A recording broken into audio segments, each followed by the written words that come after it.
Hello out there, all my bookish friends in booktube land, and welcome to another episode of Tristan and the Classics. In this video, we're going to be doing an in-depth review of John Steinbeck's Cannery Row.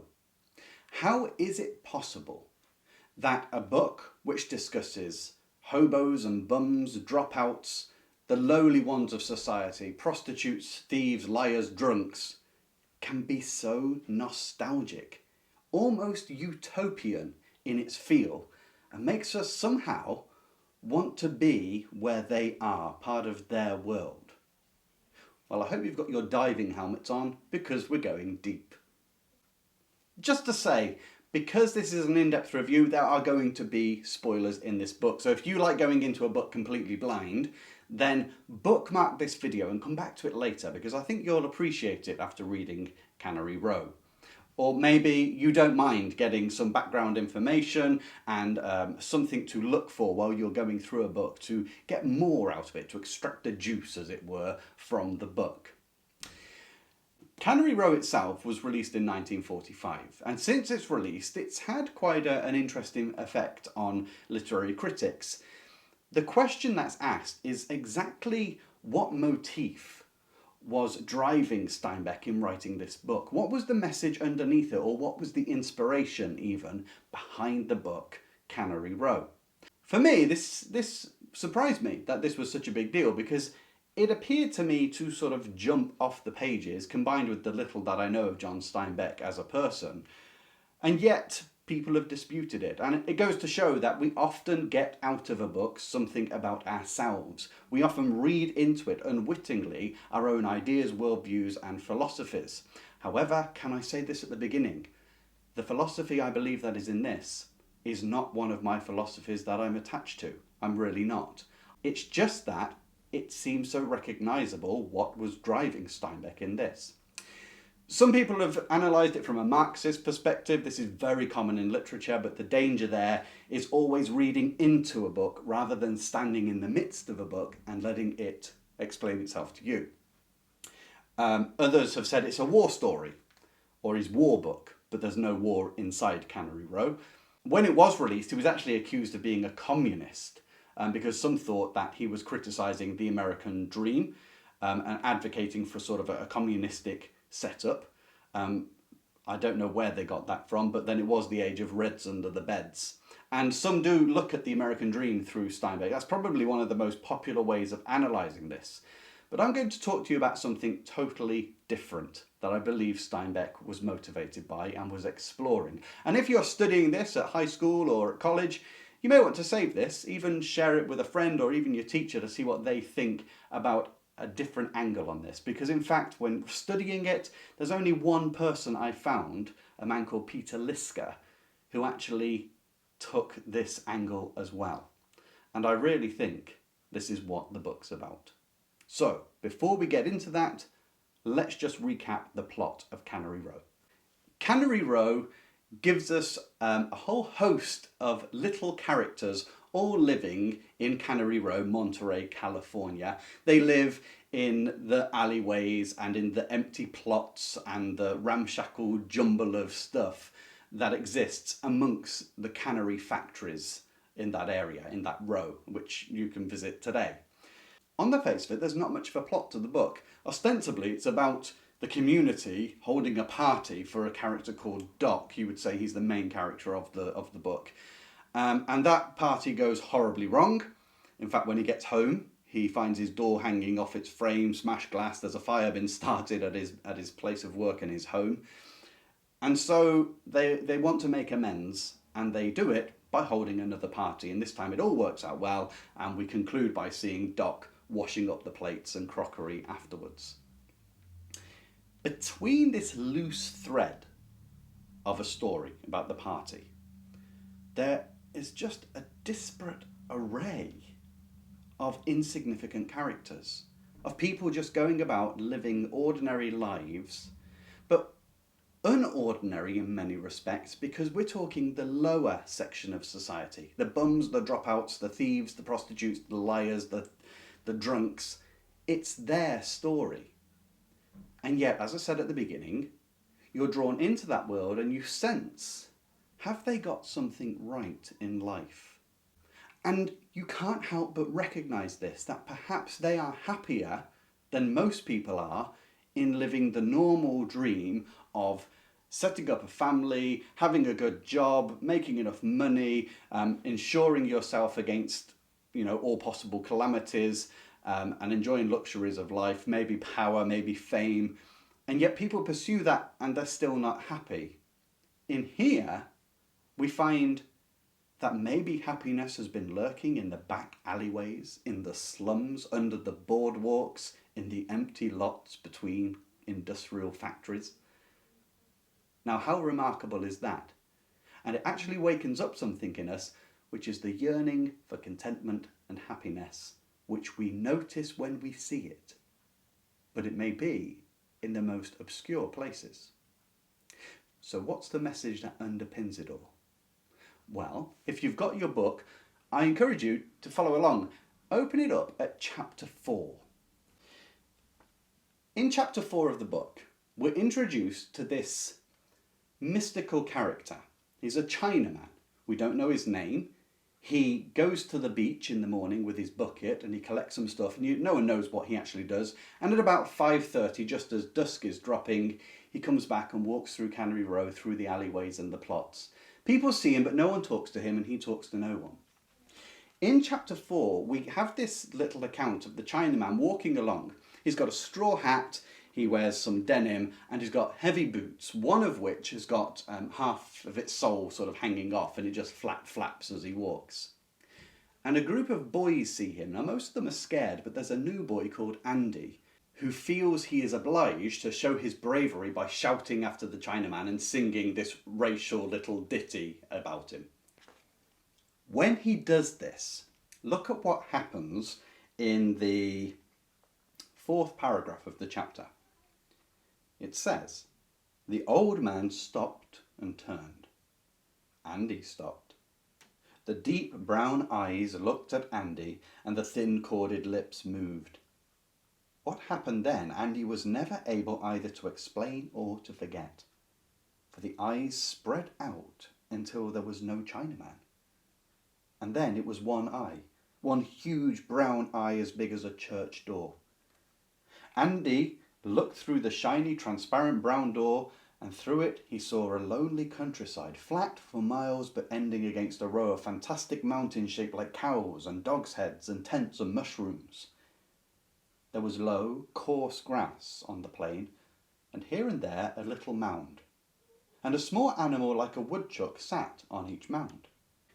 And the loneliness, the desolate, cold aloneness of the landscape made Andy whimper because there wasn't anybody at all in the world and he was left. Andy shut his eyes so he wouldn't have to see it anymore, and when he opened them, he was in Cannery Row, and the old Chinaman was just flapping between Western Biological and Hediondo Cannery. Andy was the only boy who ever did that, and he never did it again."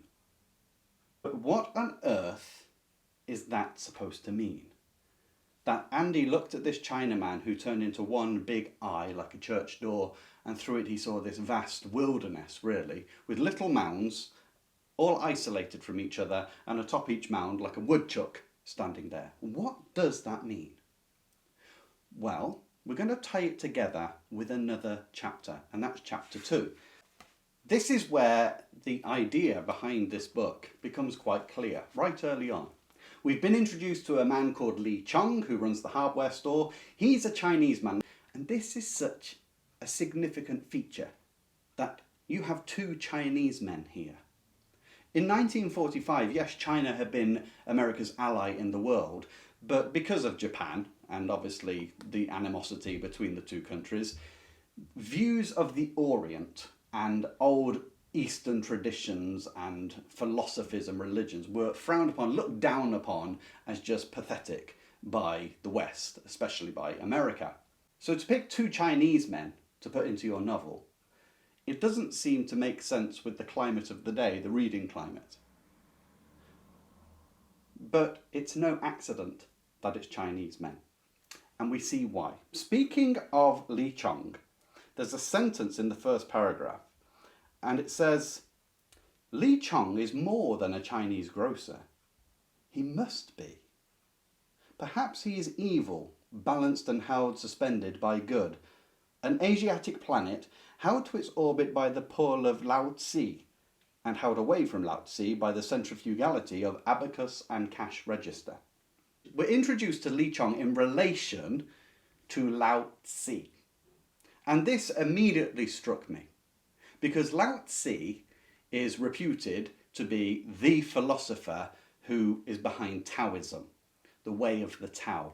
Its most famous symbol being the yin-yang, light and dark, a balancing of everything. But before we go into that, the same chapter refers to Mac, the head of this group of down and outs, deadbeats, bums, do no goods.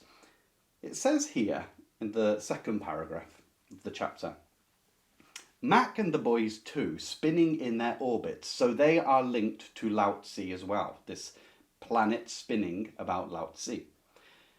They are the virtues, the graces, the beauties of the hurried, mangled craziness of Monterey and the cosmic Monterey, where men in fear and hunger destroy their stomachs in the fight to secure certain food, where men hungering for love destroy everything lovable about them.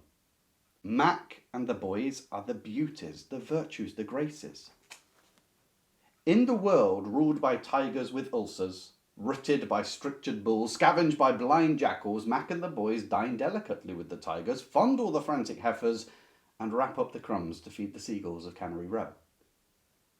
What can it profit a man to gain the whole world and to come to his property with a gastric ulcer, a blown prostate, and bifocals? Mac and the boys avoid the trap, walk around the poison, step over the noose, while a generation of trapped, poisoned and trussed-up men scream at them and call them no goods, come to bad ends, blots on the town, thieves, rascals, bums. And then, just at the end, he says about Mac and the boys, virtues and graces and laziness and zest. Now, what's very interesting about that, notice laziness and zest are complete opposites to one another. How can you be laziness and zest? But also, how can rascals, thieves and bums be the virtues and the beauties? Later they're called the sages and the angels of Cannery Row by Doc. This chapter tells you the underpinning idea of the whole book, which is why I was so surprised that there's so much debate about it, and that this hasn't been observed hardly at all. What Steinbeck's doing with this book is he is exploring through story and through the lives of different people the message of Taoism, the way of the Tao. And we see it exemplified in certain characters. We see what happens when it's contradicted. We see what happens when we go along with it. And he seems to be exploring its validity, to what extent this philosophy does actually bring a sort of contentment, a peace, and success or happiness in life. Now, just a little aside note, you should notice in the beginning of the book whom it's dedicated to. Steinbeck dedicates this book to Ed Ricketts, and he makes a little comment underneath which says, who knows why or should. This little cryptic message. I did a little bit of research on Ed Ricketts and found out that he's Steinbeck's pretty much Steinbeck's only friend. But more importantly, Ed Ricketts was an ardent disciple of Taoism. He really believed in its message. And so when Steinbeck writes this, it makes sense he'd write it for Ed Ricketts, who should know why. He should recognise the message within it. Not only that, Steinbeck, according to a bundle of biographies, was motivated in most of his stories to explore some religious philosophical idea within the story. I'm not saying that he advocates Taoism, nor does he advocate any other religion, but he's exploring the underpinning philosophy worldview and testing it, which is one of the greatest things about classic literature. It goes beyond just a story to examining the world. It allows you to drop into it and feel yourself and have yourself challenged or to even be made uncomfortable because you don't agree with it, but nonetheless you experience life, not just a story. Now, I'm not an expert on Taoism by a long, long way. I read about it in the past, and I've done a little bit of extra research after reading this book, because when I read Lao Tzu, I immediately thought, well, that's the Taoist philosopher. And then this Chinaman that we looked at, for me, it was quite evident what was being talked about here. But a couple of things about Taoism. Tao is the energy that runs through everything. It's what connects the entire universe and all of us. And Taoism was originally made to help someone become a leader. And some of the philosophies that you get with that is that a leader should not be ambitious, should not be greedy, should not be aggressive, but should be calm, peaceful, and go along with the Tao. To live a life of unintentional action. So not to try and plan life, to force life to fit your way of doing things, but to go with the energy that runs through the universe. But Taoism says that if the leader isn't greedy, isn't avaricious, isn't power hungry, isn't horrible, his followers or subjects will want to be like him, and hence going with the Tao will bring an equilibrium to everybody. But when one reaches out for material things and begins to accumulate them, if they don't know when to stop, it will only promote vice and greediness and so forth, and all the ills of the system of things. Tao also sought to explain why there was suffering. And basically, and obviously I'm putting this very crudely, it says that evil must of necessity be there to balance the good. So we'll have good, but we'll have suffering. And the idea is not to push against these things, but to move with them, to accept them. And that way you're not troubled. You can just float through life. Now, like I say, Steinbeck is not actually advocating that anyone does Taoism or this is, the way. He's just exploring the idea. With that now in mind, take a look at the people and the events in Cannery Row. And maybe that's why we can sense, when we find one's living according to this way, we sense we've been touched in a sort of spiritual, primal way, that yes, we should be drawn away from the materialistic world, and happiness may reside amongst those whom we look down upon because they have learned the ways of contentment.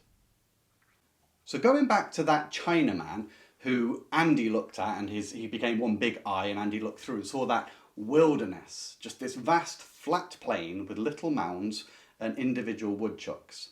Thinking of it from a Taoist perspective, is that not just the plane of eternity, of life, this huge wilderness in which no one exists except you, because you're the only one conscious of your own life, and you're all alone? The smallness that we recognise when comparing ourselves or opening our eyes to see how big eternity is and the whole scheme of the universe and ourselves. And are those woodchuck creatures, each of us as individuals, stood on our little mound in time? They're not connected, they're all isolated. And Andy as a boy maybe recognises, maybe it's that thought, that part of our consciousness which thinks, especially when we're young, we're open to these ideas, thinks about life itself and how big it is or its meaning. And it's too incomprehensibly big, and it says Andy didn't do it again. It was too scary to live life thinking about how small we are. That vision, and it's from a Chinaman, I mean, that to me tells you that this is an Eastern idea that he's talking about. It's no accident. And the Chinaman goes down to the ocean, very symbolic of eternity, just this endless, vast expanse. That's what the vision Andy had is about. It's our place in the great scheme of things. Li Chong, a Chinese man who should know this background, he's called evil balancing with good. He's not fully in the way of the Tao because to Li Chong, he's set up business, he's the most successful on the street, but he's become avaricious, he's become a miser. He doesn't have any joy Nothing really happens that's good to Li Chong. He just thinks about collecting things. In fact, he's got an old Model T Ford, which he won't even lend out to start with, even though it's broken and he can't fix it. He only gives it because one of the boys says he'll fix it for him if they can use it. So you can see why he's classed as evil. He knows of the way of the Tao, and he sort of lives a bit of it, but he's distracted and he's not happy. But what are the other characters, specifically Doc and Mac? Through Doc and Mac and the boys, Steinbeck explores the tenets of Taoism. And with Doc, you have the teacher or the leader, because Taoism was first made to instruct leaders how to lead. One of the tenets of Taoism that I learned about was that the best sage, the best teacher of the way, is not one who teaches with words, but simply teaches by example. In fact, it's almost impossible to put things in words. A phrase from Lao Tzu himself, if I've got it exactly right, but this is the essence, is the one who knows all doesn't speak, but the one who speaks knows nothing. In other words, trying to lecture people and teach and explain everything and try and grasp everything and manage it into words, you can't do that. You can just be as close as you can to the Tao and move in harmony with it, and people will see the lesson through example. And what's interesting is Doc does this all the time. All the characters around him come to him with various problems, and yet hardly ever does he tell them what to do. He just listens to them. Now at the beginning, Mac, for example, he comes along and he gives this big long yarn because he wants to get $1 off Doc. Now Doc knows full well that Mac's just, lying through his teeth. But he listens, and he listens so patiently and without accusing Mac that Mac eventually, without being prompted, says, "Actually, Doc, that's a complete lie. I made it all up." And Doc's response is a brilliant example in humility and kindness. And that is, he says, "Well, Mac, if someone needs to tell as big a lie as that, a bigger story as that, to get $1, they must really need the dollar." And he gives him $1. Now, this example affects Mac so much that he doesn't spend the $1 and he gives it back to Doc the next day. Leading by example. There's other characters, like a young lad called Frankie. Now, Frankie is sort of challenged when it comes to learning. His dad's died, his mum has lots of male visitors, and they always shout at Frankie or give him money to get out the house. And so he's totally an outcast, but guess who he goes to and finds happiness and peace with? It's Doc.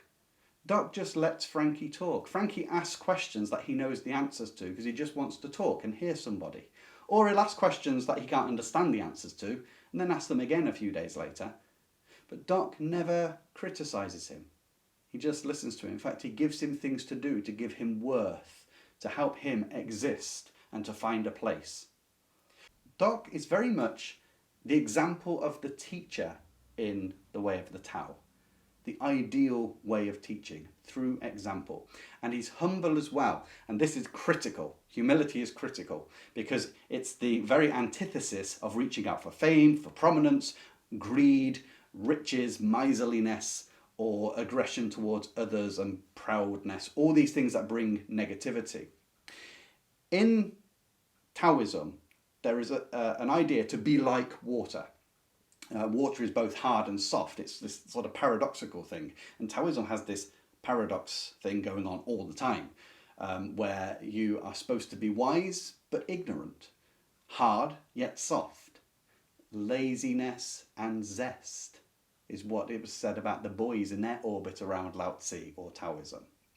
Now, regarding humility and being like water, it says it goes to the lowest place. You don't wish to reach higher, but actually settle in the whole system of things, to become one with nature. And it's interesting because Doc, of course, is a biologist, a marine biologist. He spends his time looking at and interacting with nature more than anything else, surrounded by industry. But that's not his place. He's separate to the industrial material way of America. What it says about Doc is this very throwaway comment, which I think links to this idea of sinking to the lowest point like water. It says early in the book that Dark always wears a hat. And the reason he wears a hat is because he doesn't like his head to get wet. It then says he can wade into the sea up to his shoulders, but he doesn't wish to get his head wet. In other words, he sinks to the lowest point with the water, humility. But he doesn't want the water to be at the highest point. In other words, to be reaching. He doesn't like his head being wet. This is a reference to an important idea in Taoism, to be like water, find the lowest place. I thought that was a very clever thing, and I can understand why he would say to Ed Ricketts, who knows why, or should. He'd probably recognise this message about water. This idea of not reaching out for more and more stuff, to accumulate material things in order to become happy, is highlighted in one of the little vignettes of Mr. and Mrs. Malloy, these two people who live in Cannery Row. And they're not important to the rest of the story, not important at all. But you can see through different people's lives how Steinbeck is just analysing the way we live and whether the way of the Tao would work to bring more contentment and happiness. To just move with non-directional force. To just flow with life and take it as it comes and accept it as it is. Because Mr. and Mrs. Malloy, they discover in one of the empty plots a huge industrial boiler from one of the factories which has been thrown out. And so they move into it. They go and live in it. And it's quite funny how he describes it all and how they have to crawl into their own room. Now, at some point, some migrant workers come into California to work, and Mr. Malloy thinks, I know what I'll do. There's other vacant lots with these big pipes in. And he starts renting out the pipes for the migrant workers to sleep in. And this makes him a tidy profit. And so as they get more money and they've got their nice boiler, they want more. And there's a scene where Mrs. Malloy says, I've seen an advert for these curtains and they're only $2 something for us to buy. And Mr. Malloy says, why on earth do we want curtains? There's no windows in here. And Mrs. Malloy says, I knew you wouldn't understand. And they get to bickering. Now, what's wonderful about that is why do they need more things? Irrelevant things. Curtains for inside a boiler. You don't need it. And yet it causes sort of an angst between the two of them. And yet, in some respects, isn't that all that we're doing? Our big house is just a boiler that we're proud to live in. It's just an object, a shape in which we exist. Yes, it's necessary to have shelter, but to get overly concerned by it, and then to fill it with all the objets d'art and bits and bobs and bric-a-brac and stuff, does that really make one happy? When you have to then go and work in order to pay for it all? And waste away your life in earning rather than in doing. So there's a little message in there. Speaking of them two, marriage seems to come up a few times, and marriage is always portrayed negatively. So you've got Mr. and Mrs. Malloy arguing. You then have one of the boys.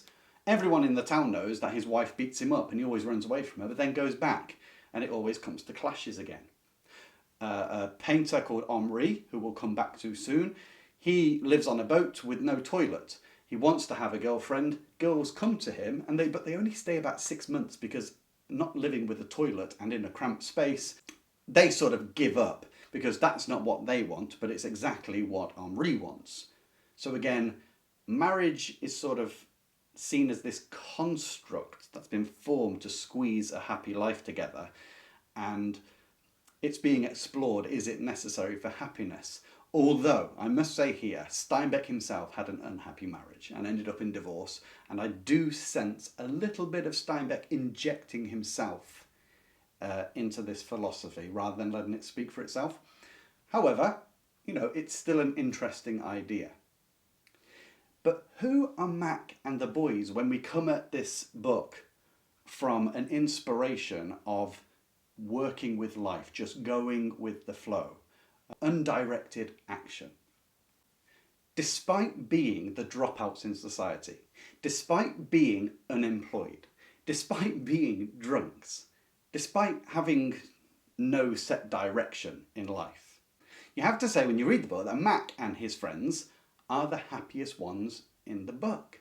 At the beginning of the book, we find Mac talking to Chong, who obviously is this miser, who won't give him any credit because he knows Mac doesn't have a job and he constantly defaults on any credit he's given. And Mac knows that Chong has this empty warehouse that's just been left to him, well, a small shed, and it used to be a place where they stored fish. And he said to Chong, can we live there? And he said no. He said, well, it might be good for you because there could be an accident. It could burn down. He sees a veiled threat there and he lets the boys live there rent free, and it keeps it nice and it keeps it safe and from burning down. Now, when the boys move in, they call it the Palace Flophouse. And what I love about that, Flophouse seems like a failure. Palace is great success. Again, this contradiction in Taoism, this paradox. How can you have a palace flophouse? It seems contradictory. And yet, as you look at who lives there, to them, this place is a palace. It gives them shelter and a place to stay and idle their days away. And when they go in, they section out places for themselves by simply drawing the shape of a mattress in places with chalk. Each mattress outline is where each man will sleep, and it's his own personal area. It's an inviolable space. It's very, very similar to the mounds in the wilderness in which a little woodchuck sits on each. Within that little spot, that's their life. But don't try and accumulate everything else around you. Just see how this all begins to tie together as one sort of exploration of an idea. And it's so brilliantly done. It has to be done through vignettes, because if you tried to sum up the Tao in one explanation, you can never do it. Do it through example. And that's what Steinbeck's doing in this book. All these examples of working with or against the Tao. Now, what's interesting is leading up to the party, various different characters act in a way which is self-serving and self-promoting, avaricious, greedy, and distracted by material things. Now, it's interesting that when they do this, there's an area where everything goes bleak in the town. Everything goes bad for everybody. For Mac and the boys, what causes that for them is they're in the Palace Flophouse for a run of days because it's torrential rain, and they get fed up at the bare walls. Afterwards, one of the lads, Eddie, he comes back with an army cot which he sews up, and he's got himself a proper mattress. No longer sleeps just on the bare boards. And when it comes to sleeping time, he's lying down and he's out like a light, quicker than the others. And they all think, oh, I could do with a bit of that. It's like keeping up with the Joneses. And it seems quite idyllic, actually. They start collecting all this junk and bringing it in, and they decorate the whole place. They have bits of carpet everywhere. They get a dog.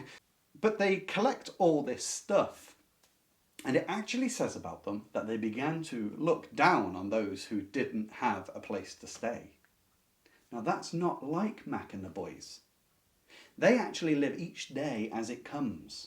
They take the good with the bad. They don't fight against it. They don't try and control life. They don't get bogged down in a capitalist way of working through their whole life to enjoy the last 10 years of it, but not working. They just want to do what they want to do.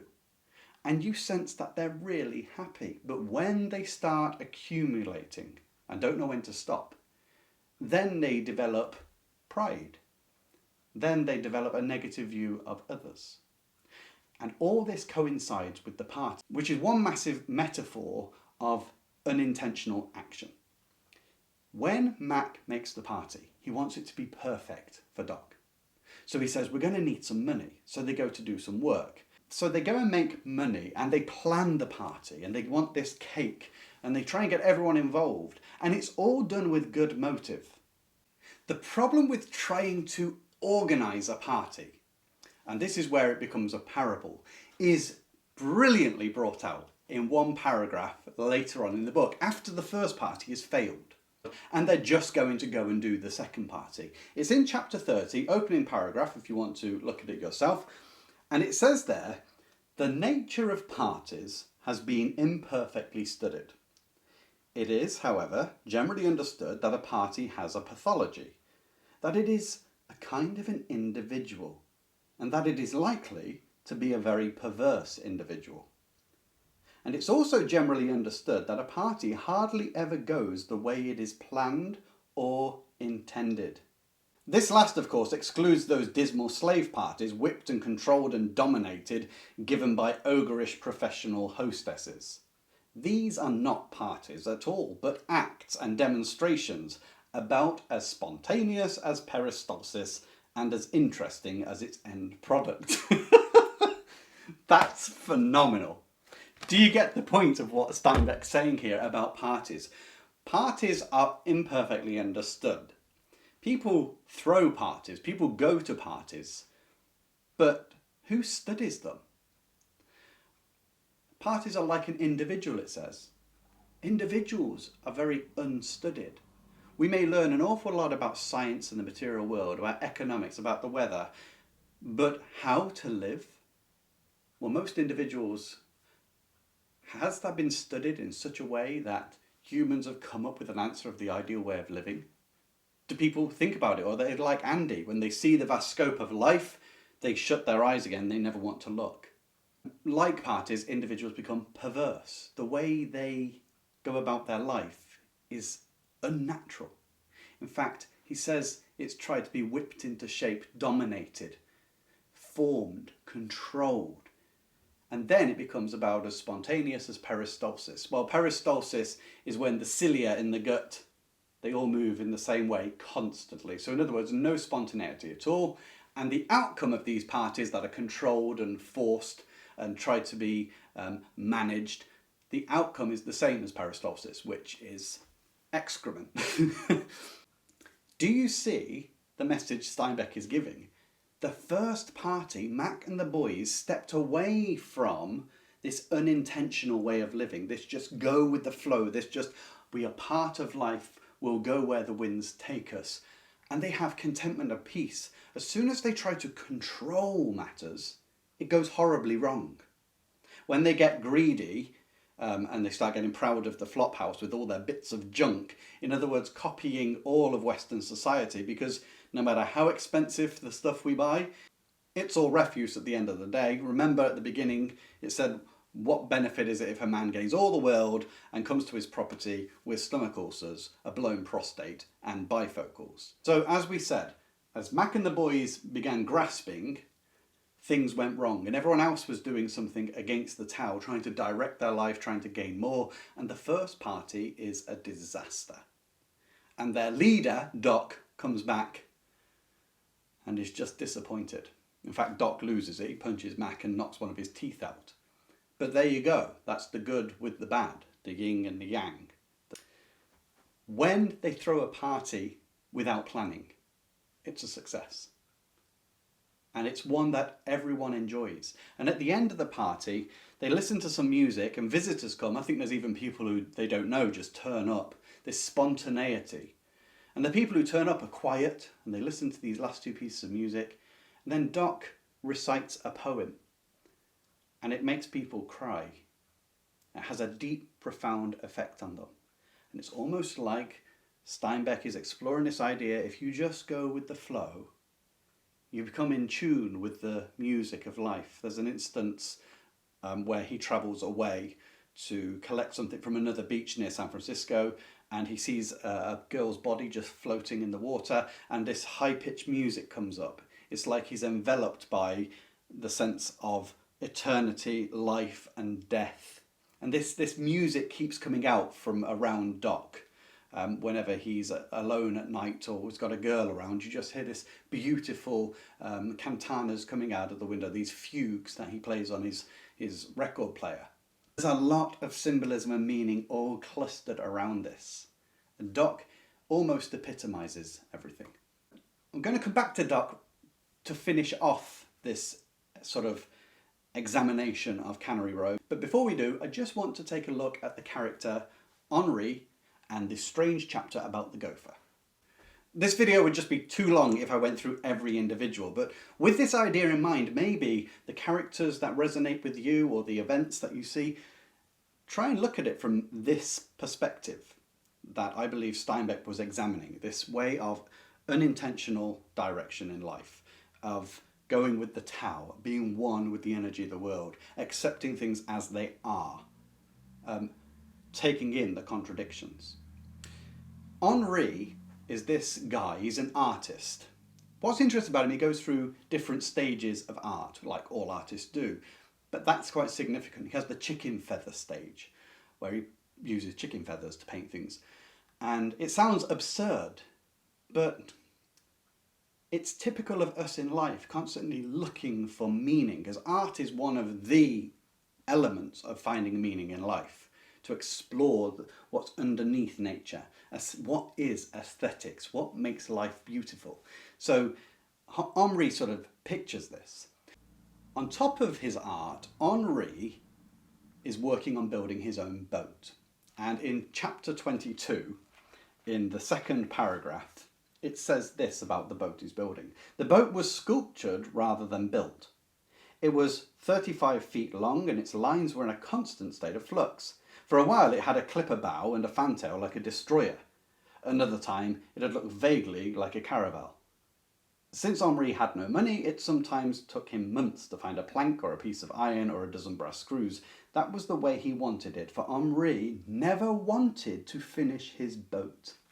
Is Henri somewhat a parable for us in exploring how the normal person goes about trying to live life? Henri is looking for happiness. He loves boats. But notice he doesn't finish it. Later on, someone would say to Doc, he's been working on that boat for 7 years, and Doc says, don't you understand? Henri loves boats, but he fears the ocean. Now, that's people in life. They want a happy life, but they fear doing what it takes to get it, and that is to let go, to set oneself adrift in that wide expanse. Rather, they're constantly reshaping. Notice it's not built of a necessity, it's sculptured. They're trying to control their life, to shape it. But overall, people are always working on shaping their life, accumulating wealth, accumulating a position in society, trying to build it so that they can eventually set sail and enjoy life itself. But people are too scared to go there. They're like Henri. So again, this is masterful by Steinbeck. It's almost through these little discourses of the insignificant parts and likes and dislikes of everyone's life in Cannery Row, he gets us to see flickers, photographs, snapshots of all the different ways of living, and how not just going along with life is what causes the unhappiness. Henri is not totally unhappy because he's not trapped in this materialistic world that the majority of people are. He's got a certain happiness, but he can't latch on to full contentment. He can't accept the way things are. He's always, the lines are in a constant state of flux on the boat. It's always shifting. So what about the exciting second to last chapter about the gopher? The chapter everyone notices. You've had all this story. You've had the bad party, the good party. You've seen the Malloys, you've seen Henri, you've seen Frankie, you've seen Eddie, you've seen Mac, you've seen Doc, you've seen Dora. You've gone through them all. And then, right at the end, there's a chapter about a gopher who turns up in Cannery Row, finds an empty lot, digs his way under the mallows, with their hanging cheeses, as it calls them. And it's the perfect earth. He digs out this lovely burrow, and then he works on a nice larder, and he's got it all set, and then he sits under the shade of the mallows and he looks out for a lady gopher. And he gives his squeak, but no one comes. And he gives another squeak and no one comes. And eventually he has to quit his place. And he moves up the lane to where there are dahlias and traps are set every night. What does the gopher mean? You read the chapter, and because it is so incongruous, you know that there is a message within it. The longer you think on this, I bet the more you'll get out of it. But just going at first blush, the gopher is all of those of us in the rat race. Those of us who look at life thinking, I'm going to plan it. I've found the perfect place for me. I'm going to dig out this burrow. I'm going to make this perfect larder. And the gopher, of course, is sentient because he's thinking these things. Now, we're part of the animal kingdom and we've got sentience, unlike a gopher. But this gopher when we see his plans wasted, it's a bit like actually the phrase of mice and men. The best laid plans of mice and men often go awry. So he's bringing that idea out from the previous book. But this gopher, he has it all worked out. He tries to shape his life perfectly. But when he gets everything around him set up, his happiness is still missing. The lady gopher doesn't come to the burrow. And so eventually he moves on disappointed. And he tries again to form his life. But interestingly, notice where he goes next. Traps are set. So life is going to catch you out if you go in this way of accumulating, building a life. Deliberate intention of saying, my life will be this. Is it better to just go with the flow? To be one with the Tao? And that is the underlying idea that Steinbeck, for me, is exploring in this. Yes, you can bring in the American dream. Yes, you could find Marxist theory in it, but it's got nothing to do with that, truthfully. It's about this message of the Tao, which Ed Ricketts was an ardent disciple of, and just how to find happiness in life. One last thought about Steinbeck's own conclusion, I think, is found with Doc, because Doc sort of is the teacher of Taoism in this book. Steinbeck undoubtedly sees that going with the flow, getting out of the rat race, actually does make people happy even if they're poor. If they can be content with their life and each day have enough and not be confined for their whole lives to working so that they can live 10 years of it at the end, these ones are actually happy. So you may look around at all the mansions which are full of disputes and debates and arguments and strife like the Malloys in their big boiler. But actually, some of the happiest people are those living in an alleyway, living under a pier. They've got it. They go where they need to go. No actual deliberate intent, but they just enjoy each life and address matters as they come. They don't fight against the bad. They accept it's part of life. They go with the good and enjoy it when it's there. And they find the lowest place. They're humble. That's why they can do this. So Steinbeck finds the validity and the goodness in this idea, in some of this philosophy. And that's why it's so nostalgic. That's why, even though Mac and his friends are the down and outs, the rascals, the thieves, the deadbeats, the do-no-goods, that's why Doc says they are the virtues, the beauties, and the sages and the angels, because they've got it. Right there are the real world philosophers. Real philosophers in their ivory towers, they're not happy. But these guys, they're the real philosophers. In fact, of Mac it says he could have been president, but what would he do with that? But there is a parting shot in all this. Doc himself, who recognises this way, who seems to have found a lower place like water, is still unhappy. He still doesn't find full meaning. Yes, you can get away from the strife by going with the flow, but there's no meaning. He's always looking for love. He's always having these sort of one-night stands. And this music comes out, this desire to be happy. But he's always alone. And Mac says that about him. He's always alone. He could be in a room of people, but he'd be isolated. And don't lots of us feel like that? And for me, this is where Steinbeck is maybe leaving his message to Ed Ricketts. I think this is a way to give more contentment, to be freer and to enjoy life. But it still lacks meaning. It doesn't actually bring you anywhere finally. You're just part of this endless void which comes to naught. And that's why the saddest figure in the book is Doc. And yet Doc understands the way probably better than the others. He sees Mac lives it very well. He sees the contentment. But he just knows there's something else missing. And every now and then, through the whole book, the Chinaman flaps through the streets at 5:30, reminding us that life is always moving amongst us. But what will we do with it? So that was my exploration and in-depth review of Cannery Row by John Steinbeck. I hope that you liked it. Tell me what you thought in the comments below. I'd really like to hear what you think. And also, taking this idea in mind, if you can think of other aspects of the book and how you can see this message coming through, leave those in the comments as well for others to read, because I can't possibly cover everything in one review. I'll be going on for hours and hours. If you like classic literature and you like going deep into classic literature, remember to hit the subscribe button and ring the notification bell so you never miss another episode of Tristan and the Classics. Until the next episode, I wish you joy in your reading.